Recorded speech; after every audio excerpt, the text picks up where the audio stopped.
Hello and welcome to Ballon TV with your main man Bo and Mido. Today we're going to be reviewing the first week of the Premier League. How you doing, bud? All good. Premier League is back, buzzing. Been a long time coming. It's been too long, isn't it? Too long, man. Too long. Even when there's a World Cup in between, Premier League, mate, you can't replace it. Mate, it's not the same, innit? It's Can't dead. replace it. Loving it. Mate, it's all good. It's all good. Right, Buzzing we'll for it to start be back. off with your team, Man United, played on Friday night against Leicester. How did you see the game on a United perspective? To be honest with you, we kind of looked like the same team as last season. We weren't attacking. We kind of sat back.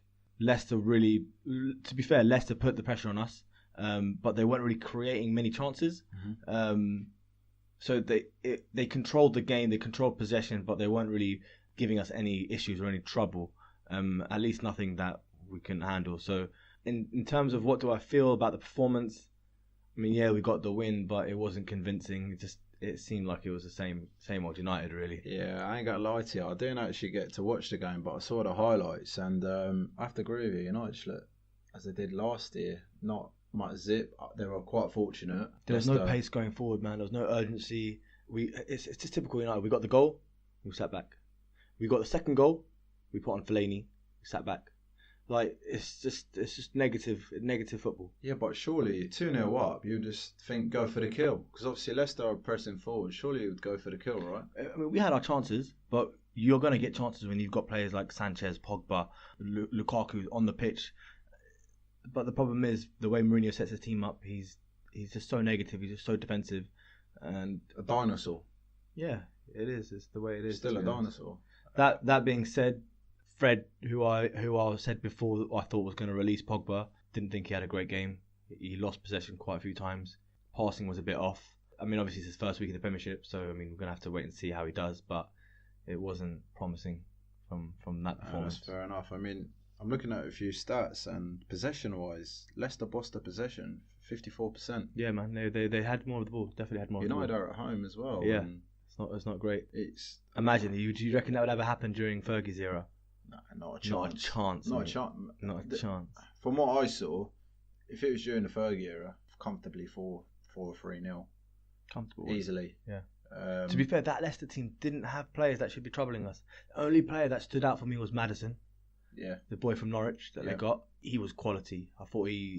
I'm looking forward to watching more of him this season. Yeah, there was a massive hype around him, I think, when he was at Norwich. Yeah, And a few teams were sniffing around to sign him. He but played well. He impressed me. He was the main man for them. Just from what you saw, how do you think the season is shaping up? I know it's too early, it's a bit opening week, but is there anything that you saw impressed? Mourinho had a bit more passion when it came to celebrating the second goal. Not really used to seeing him. Would you say that's relief? I think that's relief. if he's Probably. doing that. Probably. I think just before Shaw scored, Lukaku missed that one-on-one. And he's probably thinking, here's another typical situation where we're 1-0 up, we're just holding on, and we're missing chances. Usually what happens when the game is like that, the other team goes off and scores in the last minute. Yeah. So, I mean, he's probably relieved that we just got that second goal and kind of put Well, credit to that Leicester. barrier. They brought it to United, from what I saw. They did bring it. Had a couple of They played well. chances. They played well for a team that's away at Old Trafford. But like I said, they didn't really press the issue. I think if they pressed the issue a little bit more, maybe if they brought on Vardy a bit earlier. I was going to say, Vardy, they look a lot threatening when Vardy came. Yeah, obviously once he's come scored on, the goal. he sort of And did. it gave United something to think about, I thought, compared to what Iheanacho was doing. When, Who I think is disappointing, to be honest with you, since he come to Leicester. Listen, if he was good enough, I think he would have stayed out. Yeah, City, 100%, wouldn't he? exactly. You know what I mean? Newcastle, Tottenham. I was impressed by Newcastle. I thought they were really unfortunate. The thing with Newcastle, I was saying this to you earlier, Rafa Benitez, man, he's actually a good manager. You can say all you want to say about Rafa Benitez. You can rip him for what happened at Madrid, and end of the day, listen, mate, he's a tactically aware a manager that's tactically aware. He did a job with Liverpool. He pushed for the league, probably for the first time that manager Liverpool has to for Champions years. League, didn't he? 2005. Yeah, won the Champions League, won the FA Cup. Newcastle, last season he finished 10th with limited resources, man. He's not got the backing of the board when it comes to transfers and money. So for him to be doing the job that he's doing, he's smashing it. I mean, look, we were saying it earlier. A club with Newcastle's stature should be pushing for the Europa League. 100%. But that's the thing. they're not going to finish anything above 10th or mid-table unless they have at least another 50 million to play with. Mark Ashley is a tight git. Well, that's the thing. So they were talking about this on Match of the Day on Saturday, and they discussed about, I think, Newcastle's net spend was £22 million. They're a profit, and look, there's money there to be spent. He's just not willing to spend it. And at the end of the day, they're going to lose Rafa at the end of the season if they're not going to back him financially. It's going to be an impossible job for him to be able to go down. If they're not spending, and other teams are spending, they're going to struggle. It's the way that the Premier League is now, man. You need money. You got to money. invest. You can have the greatest manager in the world, but listen, if you're not going to back him with money, there's only so much he can do. Yeah, that's true. But full credit to Tottenham. They had to win. Tricky tie away. Newcastle got unlucky, man. Pardon? I thought Newcastle got unlucky in that game. Newcastle were unlucky. I agree. But at the end of the day, on Tottenham's perspective, they had to do what they had to do. Yeah. 2-1 winners. I've got to say, the crossing in that game was brilliant. Matt Ritchie for the goal for Hosselu for Newcastle, and then Serge Aurier pinpoint to Dele Alli. Absolutely quality. But I think Tottenham will be up there. Tottenham's Tottenham, innit? They haven't invested, but I don't know. I thought there was a few defensive frailties in that game, man. There was a few times where Sanchez and Vertonghen got caught out. I thought for the Joselu goal, they were playing him on side. Yeah, it was poor defending. I think it's Davinson Sanchez. It was poor defending. Sorry, Davinson Sanchez. Yeah, I think. Who did I say? It doesn't matter. Yeah, they were playing him on side. They should have dropped a couple of yards, and he came in from behind. So I don't know. We'll have to wait and see. I don't know if Toby Alderweireld will change things up for them. If do you think he'll play? I don't think he'll. That's the thing. Pochettino's got an issue with playing players that aren't fully committed, innit? So I don't know if he's going to take a gamble on him or not, but we'll have to wait and see. But I think there's some holes in that Tottenham team. Yeah, I mean, they ran away 2-1 winners, got the job done at the end. I guess, that's what they needed to do. Yeah. For a tricky game away. We'll move on to Chelsea, away at Huddersfield. Potential tricky game. Lost the game from start to finish. I thought Chelsea were really not troubled. I think Huddersfield had one header up against the post. That was it. I don't think they threatened Chelsea at all. Chelsea just looked comfortable. They looked like those players have played with each other for however long. Jorginho fitted in perfectly, as if he's been playing in the Premier League for years. Hazard, ridiculous when he came on. Off-volley player anyway, so Maurizio Sarri was saying that he reckons it's going to be a couple of months or 2 or 3 months before we see the best version of his Chelsea side. And obviously it's early days, first game of the season, but based on that performance, you can see what he's trying to do. He's using Jorginho to free up Kante in a way that the way that Naby Keita plays for Liverpool. Right, yeah. Obviously, we've never seen Kante play in that kind of role where he got a goal, didn't he? He scored, yeah, exactly. So we've never seen Kante play in a role where he's expected to deliver a bit more in terms of attacking options. So I mean, it's going to be interesting to see how he molds into that role. I thought Willian looked like a player that was up for it. He's happy, obviously, right now. But yeah, it was a good performance, and we'll have to see how they continue on throughout the season. Yeah, I mean, look, going to Huddersfield, winning 3-0, it's not exactly an easy task to do as well, but full credit to them. And if Sarri's saying it's going to take a few months, then look, he has to say that to keep the pressure off his shoulders, obviously. Yeah, but at the same time, look, you got to be realistic. You can't expect a manager to come in the climate that the Premiership is in right now, with the fact that City are running away with it, Liverpool are heating up, United are still a contender. Someone like Maurizio Sarri is going to come in. He has to relieve some pressure off his shoulders. Yeah, I know, but mate, I thought they looked decent.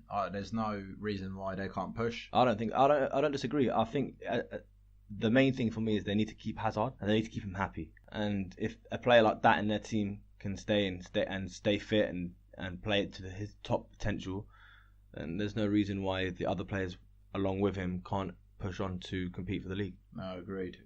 I mean, they came away from Huddersfield with a 3-0 win, so they had to do a job. They've done their job. Yeah. On paper, they still got a strong team, man. They still got a lot of league winners in that team. Mate, I think they'll push.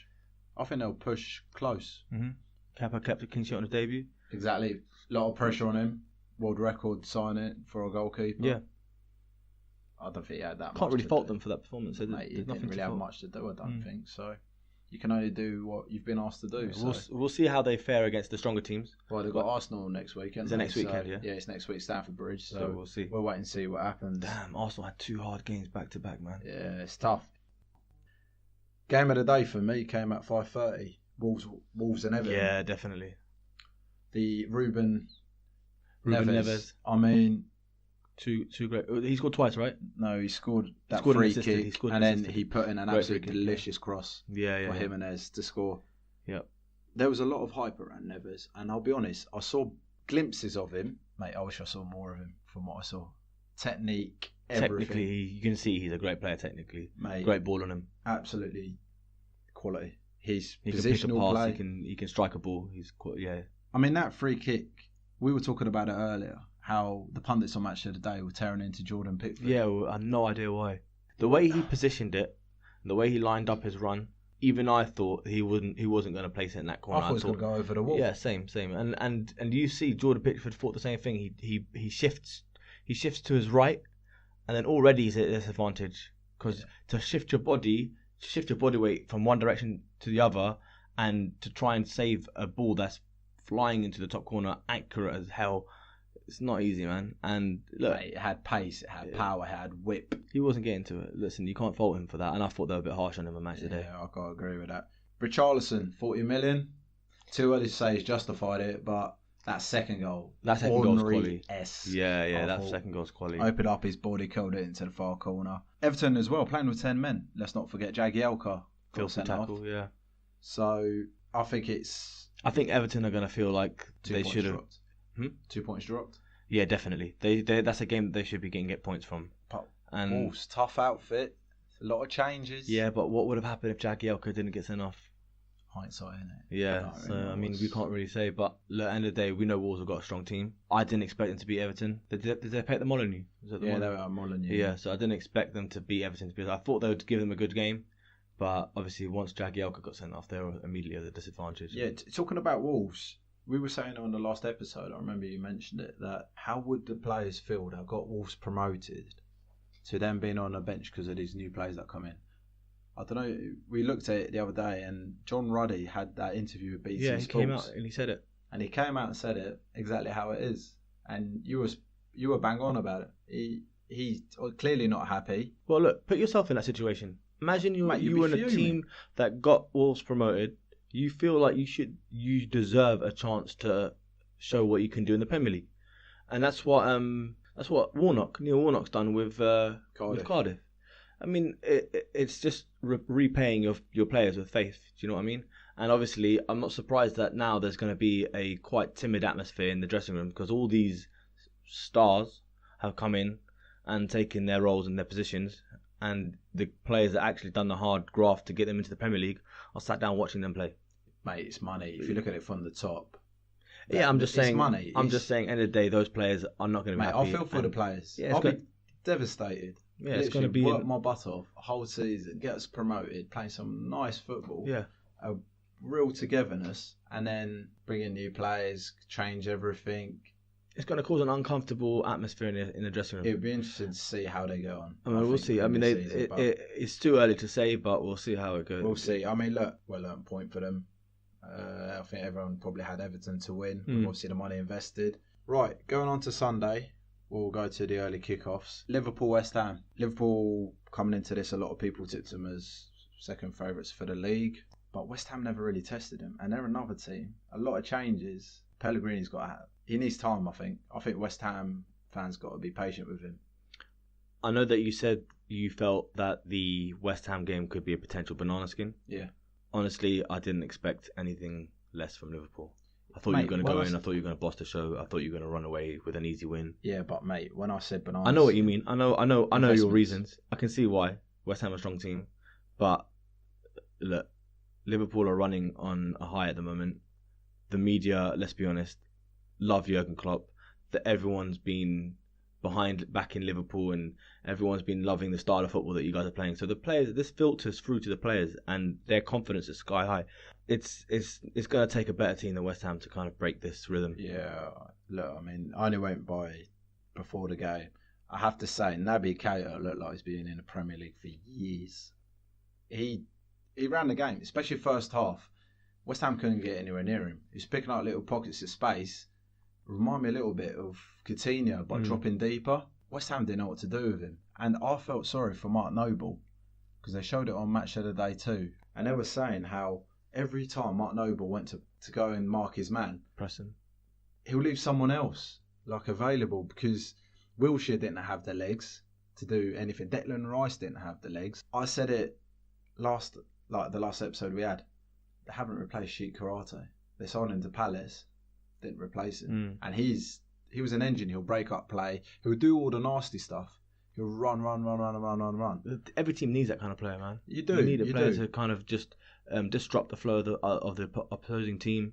But they brought Carlos Sanchez, but he was at Villa, mate. He was poor. There's levels to it, man. Mate, he's poor. I thought he was poor for Villa. But we'll wait and see. But on a Liverpool perspective, mate, they won the game 4-0 and Salah still didn't look 100%. Firmino, obviously still not 100%. Didn't look 100%, but still scored. I know. And Mane was sharp. Mane was sharp as anything. Second goal was sick. Second goal for him. I know it was offside. He was offside. I know it was offside, but for him to strike the ball back facing goal, he didn't even look. Obviously, all these players at this level are aware of their surroundings and where they are, but still, for him to strike that the way he did, so cleanly, bottom corner, bang, finished, great goal. Quality. I quality agree, player. And I have to Should have say, put him in my fantasy, man. huh? Should have put him in my fantasy. Stacked him. Mane. Mane. Do you know what the funniest thing is? I had him in my fantasy, but as a sub. Luckily, a couple of players didn't play, so he's gone in. So a few extra points there.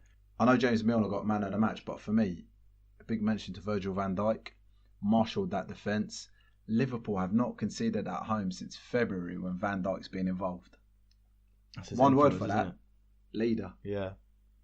Leader. Joe Gomez looked comfortable. The back four looked comfortable. How many times did Joe Gomez play centre back? He hasn't played that many because he was deployed as a right back. He's a right back, isn't he? Originally, until Trent came onto the scene. But Joe Gomez, he struggled with injuries. He got injured for England when he was on England duty. He's a makeshift centre back, right? Yeah. So, but he's very versatile. But what I'm saying is, for someone to be a makeshift centre back and slot in besides Van Dijk, that's testament to Van Dijk, right? Mate, of course. Look at Lovren's performances. When Van Dijk came in. He looked like a completely different player. We mentioned it before in our World Cup episode podcast. And you need a leader, and that's I think what Mourinho's trying to do at United. He wants that leader, that experience, that presence, to come in. But look, full credit to Liverpool. Didn't see much of Alisson.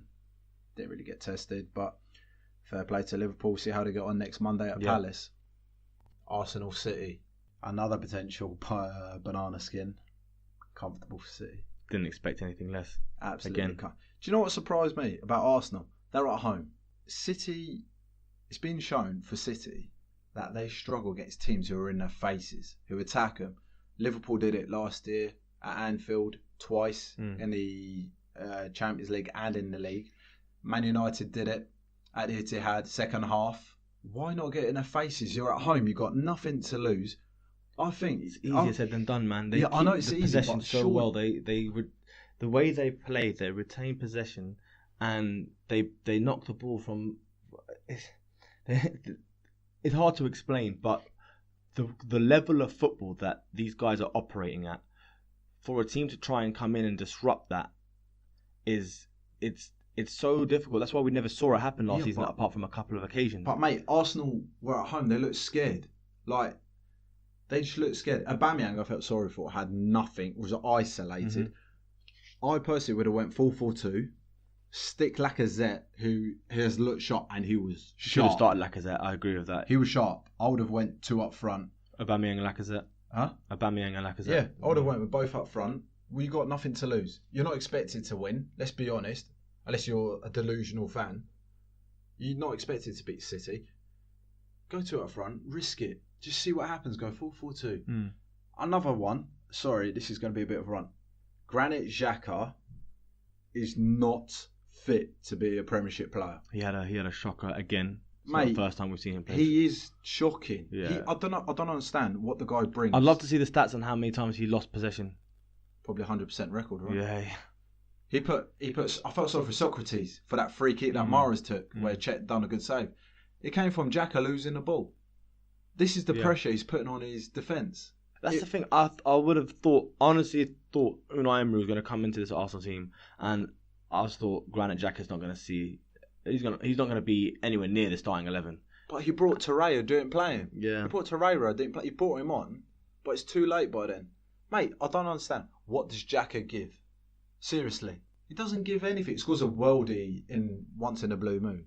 Do you think Petr Cech should have started and go? For the style of play, almost knocked the ball into his own net. Honest with you, mate, what the... Do you know what it is? Don't get me started. There's a lot of pressure now on managers to adopt that that type of football where you play out from the back. And when you've got old dogs like Petr Cech, it's hard to teach them new tricks. He's clearly never been expected to do this before. So sense, Buffon adjusted. I know, but obviously, it's still. I mean, some goalkeepers just may have better technical ability than others, especially these old dogs that I'm talking about. With Petr Cech, in that sense, I do kind of feel sorry for him.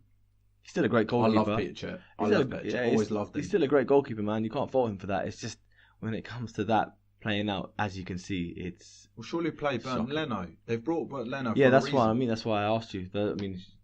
Do you think? I personally would play Bernd Leno because the style of play they wanted to implement, that Unai Emery wanted for that game, which you can tell, play out from the back. Mm-hmm. You need, like you said, a goalkeeper who can play football with his feet. Cech, like the poor guy can't. Like you saw, he got his feet taggled, his bearings all over the place. Yeah, then he knocked it into his own net. Mm. Arsenal, I think they've got the potential. Don't get me wrong. It's going to take time. I know Arsenal fans already are going mad. I was watching Arsenal fan TV. I'm not going to name names, but going mental already. To be fair, they'll go mad at Gazidis for not spending the money to compete. I love Arsenal fan TV, man. I live for that shit. Trust me. that makes my weekends, man. Especially when United lose. You know what I do? The first thing I do, if United lose, I look out for the Arsenal result. And if Arsenal have lost or they've drawn to like a bottom half of the table team, first thing I do, YouTube, Arsenal fan TV, cheer me up. It does cheer. Shout out to the Arsenal fan TV lot. Keep it coming, guys. Listen, you've been making my weekends for the last 4 or 5 years. Also, if you're not aware of Arsenal Fan TV, make sure you go on YouTube and check it. Oh, mate, who doesn't know about Arsenal Fan TV? I'm just saying, there might be people out there, right? There are some people out there that don't know it. So if you do get a chance, have a watch. Just be entertained. That's all I've got to say. But I feel their pain. I have to say, you can see. I do feel sorry for them. I do. You see the fans. They've got the pain. Why? Because they had so much glory in the late 90s, early 2000s, but they're still living in the past. Yeah. They kept Wenger. He stayed for too long, I think. Mm-hmm. Unai Emery is a good manager. I've seen him take PSG aside too many egos. Arsenal is the right club for him and a style of play, similar to Sevilla. Look, end of the day, this is how I see it. They need to understand they've come up against, in the first game of the season, they've come up against arguably the greatest ever Premier League team. That wasn't a full team either. Exactly. Their bench was Man City's bench was scary. stronger. It's actually scary. 11 out there. But if I was sat in the stands, you have to sympathise with Unai Emery, man. Give him time. Like, I know the team selection wasn't great. It raised a lot of eyebrows.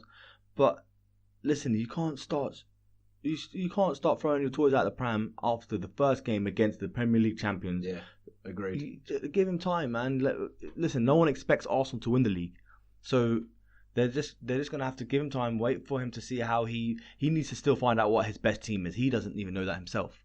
So, especially the particular Arsenal fans that you were talking about that we were watching on Arsenal Fan TV that were going crazy about his team selection. Mate, even normal, like, I know a few people who are Arsenal fans. There is no normal Arsenal fans, mate. There's no such thing as a normal Arsenal fan. The word normal vaguely. But even they were going mad.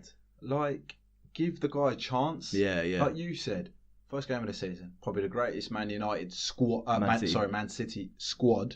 I'm not going to say team. Squad. Because it is a squad game and they're missing probably 4 or 5 main players. Give him time, and it's a tough running. Just to make it even easier, they got to travel to Stamford Bridge. Yeah. No, I feel sorry for Unai Emery. It's a tough running. I'm sure things might turn. Obviously, I hope you're not too much, you know. Yeah, of course. Yeah. Liverpool and as long as they're United below fans, us, then we're happy. Obviously, there's Tottenham fans out there and Chelsea and all that. Yeah, I think just give him time. City. You can't. There's not enough words to. There's too much quality around the pitch, man. There's too much quality in that team. Literally, Guardiola. Mendy was quality, by the way. Me and you were ripping him for his celebrations at the World Cup. He's always been a quality player, though. Mate, he 2 assists. Mm-hmm. Look, Guardiola's a magician, man. He he's continuously refined his philosophy of football. He's come into 3 different leagues, implemented a lot of people say, oh, he plays tiki-taka football and whatnot. But listen, he's gone to Barca, done his thing, gone to Munich, refined the style, done his thing. Now he's come to City, refined his style again. Look, first season he struggled, last season had it on point. And now we'll see if he continues. We can see if he can do it in the Champions League as well. Yeah, that's the scary part. It's going to take City to have a bad day, and I think a team to be absolutely on it. Otherwise, I could see him going the whole season being unbeatable, if I'm honest. Yeah. 2-0 away from home. Great start for the defending champions. Every week we'll be doing a baller of the week. So the best player that you saw overall, who you were impressed with, someone that maybe surprised you. Who's your baller of the week for the opening weekend? Okay, so it's going to be between Ruben Neves, Richarlison, Paul Pogba. Steady on, mate. I only said one. Why? And Bernardo Silva, I think. But I think if I'm going to choose one, I would probably say Bernardo Silva. Bernardo Silva had a great game. Scored a screamer goal as well. Quality. Show. Yeah, I'll agree with that. quality. We also do a shocker of the week, and Patrick. I'm going to cover that. I'm going to cover that. You answer that for me. That just for that one pass, just for that one shocking pass. It's got to be better, Chair. The funniest thing is... Nah. Jurgen Klopp celebration, Dragon Ball Z.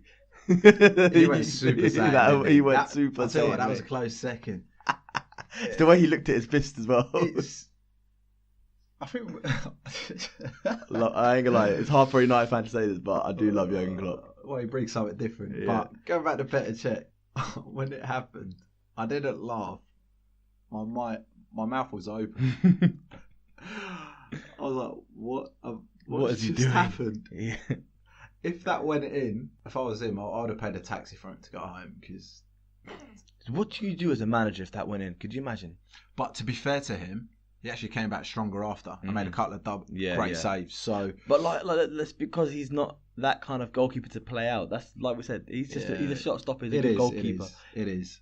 But you know what can he do? Good so just to sum it up, baller of the week was Bernardo Silva, and shocker of the week was Petr Cech's pass, shall we call it? But overall, yeah, glad that the Premiership's back. It's been a long time coming, and please join us next week for week 2 of the Premiership season. So, Mido, thanks again, and see you in the next one. Catch you next week, guys.